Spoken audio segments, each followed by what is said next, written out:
নবম পে স্কেলের দাবির কথা সরাসরি তুলে ধরার জন্য মাননীয় প্রধানমন্ত্রীর সাক্ষাৎ চেয়ে আমরা একটা আবেদন করেছি।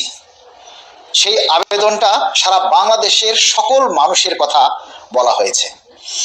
এই আবেদনটা সকলে প্রচার করে মাননীয় প্রধানমন্ত্রীর যাতে নজরে আসে সেই জন্য আপনাদের সাহায্য চেয়েছিলাম।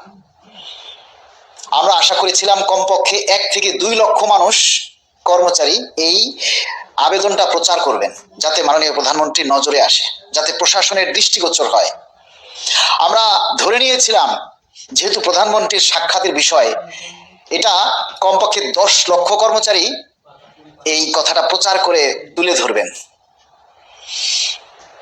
কিন্তু এই আবেদনে তো একজন, শুধু আমার একার কথা তুলে ধরিনি, এটা 22 লক্ষ মানুষের কথা তুলে ধরা হয়েছে এবং পে স্কেল বাস্তবায়ন হলে এই 22 লক্ষ মানুষ সবাই সেই সুবিধাটা ভোগ করবেন।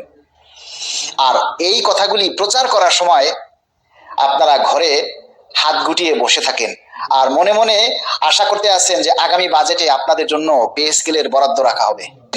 মামুনের আবদার আর আপনাদের মতো কর্মচারীদের জন্য আসলে সত্যি এখন আর কাজ করতে ইচ্ছা করে না। কেন করব বলেন? আপনারা ঘরে বসে হাত গুটিয়ে বসে থাকবেন আর আমরা চাকরির ঝুঁকি নিয়ে, জীবনের ঝুঁকি নিয়ে, পরিবারের ঝুঁকি নিয়ে আপনাদের জন্য আমরা মাঠে ময়দানে রাস্তায় রাজপথে দৌড়াবো, আমরা সবকিছু করে বেড়াবো আর আপনারা ঘরে বসে আঙ্গুল চুষবেন। আপনাদের জন্য সত্যিই লড়াই করে কোনো লাভ নেই, কারণ আপনারা কাজের মূল্য দিতে জানেন না, আপনারা নেতাদের মূল্য দিতে জানেন না, আপনাদের জন্য যারা কষ্ট করে তাদেরকে মূল্য দিতে জানেন না, সম্মান দিতে জানেন না। আপনাদের কিসের পে স্কেলের দাবি আদায় হবে? পে স্কেল কি মামুবাড়ির আবদার? বললেন আর হয়ে গেল এত সহজে? দাবি বাস্তবায়ন হলে 22 লাখ মানুষ যেটা খাবে, 22 লাখ মানুষের যেটা দাবি, সেই দাবির কথা কেন আপনারা তুলে ধরবেন না? কেন আপনারা ঘরে হাত গুটিয়ে বসে থাকবেন? আরে কর্মকর্তা যারা আছেন তারা না হয় বাদ দিলাম, তাদের পে স্কেলের দরকার নাই। যারা কর্মচারী, আপনারা তো কষ্টে আছেন,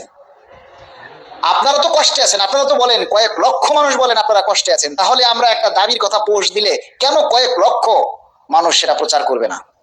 তাহলে আপনাদের জন্য কাজ করে লাভ কি আমাদের? পে স্কেল হলে ঘরে বসে আপনিও পাবেন, আমিও পাবো। তাহলে আমাদের এত কি দায় পড়ে?